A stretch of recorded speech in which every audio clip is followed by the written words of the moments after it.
Hi friends, welcome to Salem Padma சமையல். இன்றைக்கி நம்ம என்ன பார்க்க போகிறோம்னா தக்காளி பச்சி தான் செய்ய போகிறோம். அதுக்கு முன்னாடி நம்ம சேனல் இப்போ தான் பார்க்குறீங்கன்னா மறக்காமல் சப்ஸ்கிரைப் பண்ணிக்கோங்க. பக்கத்தில் இருக்கிற பெல் பட்டனையும் அழுத்திக்கோங்க. வாங்க போய் பார்க்கலாம். இப்போ இந்த தக்காளி பச்சி செய்யறதுக்கு தேவையான பொருள் பார்த்தீங்கன்னா, இந்த மாதிரி நான் 1/2 கிலோ தக்காளி கட் பண்ணி வச்சுருக்கேன். இது பார்த்தீங்கன்னா பெரிய வெங்காயம் 1, நீங்கள் பெருசுக்கு பதில் சின்ன வெங்காயம் கூட போடலாம், நல்லா டேஸ்ட்டாக இருக்கும். இப்போ நான் வந்து பெரிய வெங்காயம் 1 எடுத்துருக்கேன், 2 பச்சை மிளகாய், ஒரு 5 காஞ்ச மிளகாய், கருவேப்பிலை ஒரு கொத்து, ஒரு 10 பல்லு பூண்டு.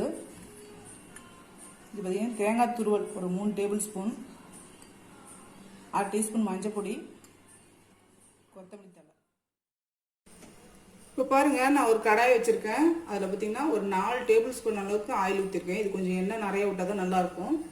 இப்போ வந்து எண்ணெய் காஞ்சது, கடுகு போட்டுக்கலாம். ஒரு 1/2 டீஸ்பூன் அளவுக்கு கடுகு போட்டிருக்கேன். இப்போ பாருங்கள், கடுகு பொரிஞ்சிருச்சு. இப்போ நம்ம வந்து வெங்காயம், பச்சை மிளகாய், பூண்டு, கருவேப்பிலை எல்லாத்தையுமே போட்டு வதக்கிக்கலாம்.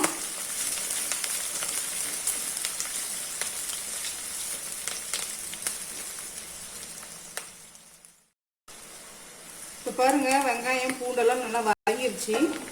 நம்ம வந்து தக்காளி போட்டுக்கலாம்.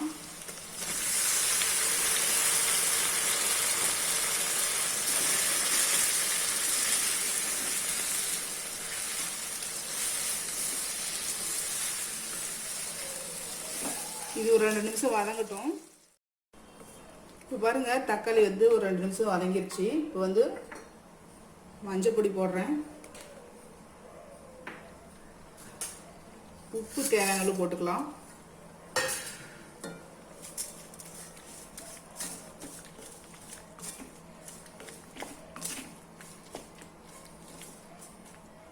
இப்போ இதை வந்து நம்ம க்ளோஸ் பண்ணி வேக வைக்கணும்.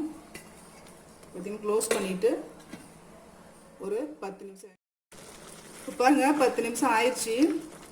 பாருங்கள், தண்ணி ஊற்றலை, அதுலேருந்து இவ்வளோ தண்ணி விட்டுருக்கு. இப்போ இது ஓப்பனாகவே ஒரு 2 மினிட்ஸ் வச்சுக்கலாம். கொஞ்சமாக நான் மல்லித்தலை இப்போ போட்டுக்கிறேன், கொஞ்சம் நல்லா வாசமாக இருக்கும்.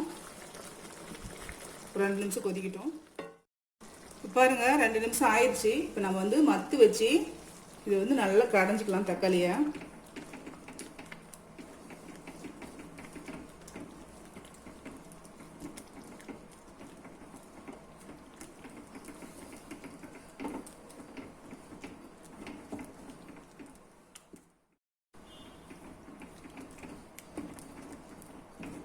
இந்த ஸ்டேஜில் நம்ம வந்து உப்பு வேணும்னா பார்த்துட்டு போட்டுக்கலாம். இப்போ பாருங்கள், நம்ம தக்காளி பச்சி இப்போ ரெடி ஆயிடுச்சு. இப்போ நான் வந்து தேவையான அளவுக்கு தேங்காய் துருவல் போட்டுக்கலாம். மல்லி இலை போட்டு மிக்ஸ் பண்ணால் நம்ம தக்காளி பச்சி ரெடிங்க. இப்போ பாருங்கள், நாம் செஞ்ச தக்காளி பச்சி ரெடி ஆயிடுச்சுங்க. இது பார்த்தீங்கன்னா இட்லி, தோசை, சப்பாத்தி, சாதம் எல்லாத்துக்குமே நல்லா சூப்பர் டேஸ்ட்டாக இருக்குங்க. இந்த வீடியோ உங்களுக்கு பிடிச்சிருந்தாக்கா லைக் பண்ணுங்கள், ஷேர் பண்ணுங்கள், கமெண்ட் பண்ணுங்கள்.